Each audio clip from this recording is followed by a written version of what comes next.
You guys have probably already seen how crazy this exotic can be, but just in case you haven't, these are the brand new Pyrogale Gauntlets. They turn Burning Maul into an instant cast super, which deals a pretty solid amount of damage instantly, and then it also deals damage over time by summoning 5 fire tornadoes.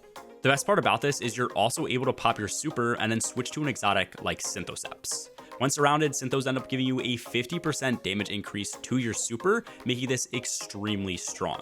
Because most people will likely be trying to insta-kill bosses over the next few days with this, I want to give you guys a full build that you can run. And also, if you do happen to want to get the exotic, because you don't have it yet, you're able to get this through Vex Incursions. I will have a Discord link that pings you whenever Vex Incursions go live. Just go to Neomuna, do the incursion, and you're guaranteed an exotic that you don't have yet. This is better than doing something like a Lost Sector because Lost Sectors rotate which exotic is actually available every day. So if you miss arms, this is the only way to get it. Also, real quick, if you guys do end up enjoying the video, make sure to drop a like and sub down below. It takes 2 seconds, it's free. Now onto the build. Taking a look at the Solar subclass itself, make sure you have things set up exactly or very similar to how I have them set up here, with your super obviously being on Burning Maul, because this is the only one that actually synergizes with Pyrogales and gives you that instant cast super and those 5 tornadoes.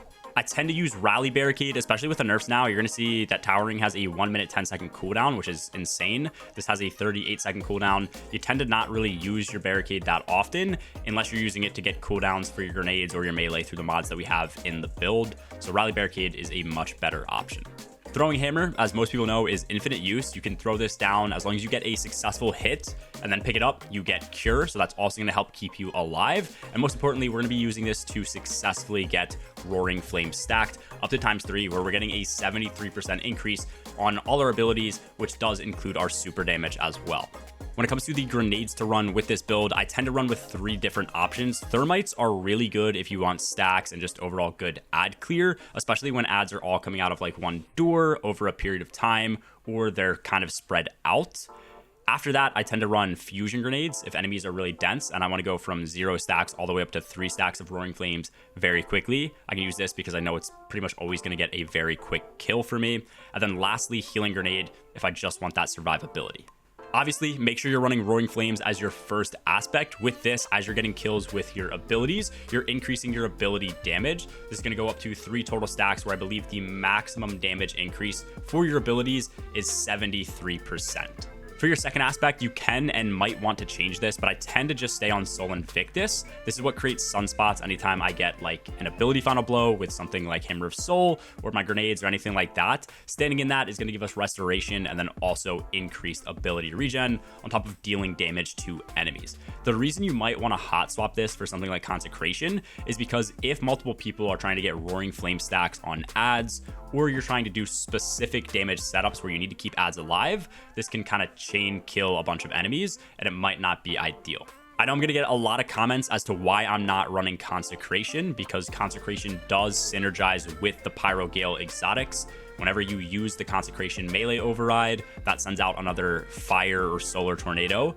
In my opinion, that tornado is super weak, so that's why I don't default to Consecration. I can then stay on something like Sol Invictus and get a much better aspect. And when you're using Consecration, you're also not able to use a melee like Throwing Hammer as consistently. For our very first aspect, we are on Ember of Empyrean. Anytime we get a solar weapon or ability final blow, it's going to further extend the restoration and radiant effects. We will get restoration from our sunspots and constant radiant procs from our hammer. So with this, anytime that we step outside of those sunspots or we're just getting weapon kills, we're basically making sure that we always have a roaming 25% damage increase for our weapons, and we're constantly generating health. We apply a lot of Scorch to enemies, and for that reason, we're using Ember of Singeing, which is going to drastically increase the recharge rate for our class ability anytime that we apply Scorch stacks. This is going to help us get tons and tons of barricades back, which with our mods, we can then spam and get abilities back even quicker. Ember of Torches is simply used so that anytime we get a successful hit with the hammer or the throwing hammer, we are getting Radiant to proc. That is the 25% roaming buff for our weapons. And then lastly, Ember of Ashes is going to increase the scorch stacks we apply by 50%. So if we hit something and apply 20 scorch stacks, now instead we'll be applying 30. This is super nice, especially with the super, since it's going to let us trigger ignitions much more frequently. Ignitions will trigger anytime we reach 100 scorch stacks on an enemy, dealing and scaling up the damage based off of the source of that scorch.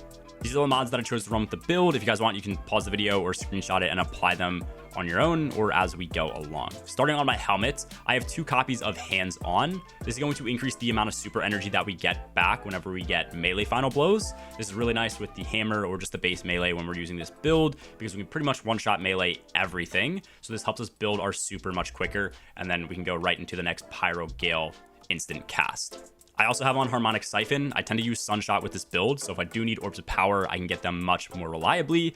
And on top of that, if you guys wanted to swap out the hands-on mods whenever you're in a situation where you can rally and always reliably get your super, I would just simply run a Heavy Ammo Finder and a Heavy Ammo Scout in combination with Sunshot so you can generate ammo for your teammates. On Pyrogales themselves, I'm running 1 copy of Heavy Handed. That is going to generate orbs anytime we get melee final blows with powered melees. So that happens every time we get a hammer kill.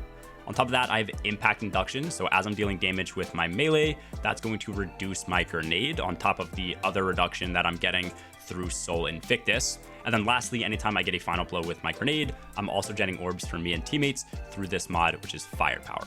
On my chest piece, I always say this, and I'll continue to say it. Make sure you're running 3 copies of resistance-based mods. These can stack. They stack 15% for the first copy, 25 for 2 copies, and then 35 for 3. This is really good to have in end game content, so make sure you're absolutely running these on your chest piece. Moving on to my boots, anytime I pick up an Orb of Power, the mod Innervation gives me, I think, 10% of my grenade energy.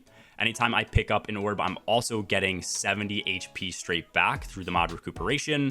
And then lastly, instead of getting 1 armor charge at default, anytime I pick up an Orb of Power, Stacks on Stacks now gives me 2 charges. Anything's off on my class item. The mod Bomber is going to make it so that anytime I place my barricade, I'm getting a percentage of my grenade straight back, which is another reason we have Ember of Singeing, and we like spamming our barricade ability anytime we don't have a grenade ready to go. Special Finisher is nice so that I can use 3 armor charge stacks, do a finisher, and then generate special ammo for me and my teammates. And then lastly, since I am also spamming my barricades, I can constantly use the perk Powerful Attraction so that all the orbs of power nearby are instantly collected whenever I place that down. As I mentioned, weapon-wise, I've been rocking Sunshot for the entire day this season so far. It's amazing. It got a 20% damage buff with all other hand cannons against red bar combatants, a 75% damage buff against all orange bar combatants, which are things like majors. The only major downside to this is that I don't think there's always the best options for a special weapon that are non-exotic to run in the kinetic slot. But other than that, Sunshot feels amazing. It has insane AoE, insane crowd control. It's a really good exotic primary to use, and it ties in with running things like heavy ammo finders and heavy ammo scouts on your helmets because it increases the drop rate for that ammo. I think it's only 16 kills for a guaranteed finder brick with an exotic primary, so this pairs super well with this build. The last major thing to note is that if you guys do want that increased super damage that I showed in the beginning of the video, you should have Synthos on standby. You could also run this build entirely on Synthoceps, then swap the Pyrogales, pop super, and switch back. It's up to you. I'm extremely happy Titans finally got an exotic that buffs one of their supers, making Solar better for DPS. Even if swapping is required, or you might want multiple loadouts to use it effectively, it's kind of just like having a Celestial Nighthawk on Titan. Let me know your thoughts on Pyrogales, the season in general, and the Final Shape Showcase in the comments down below. And I do stream a ton over on my Twitch where I recorded most of this gameplay. So a link to my stream will be down below if you guys want to check that out as well. Peace.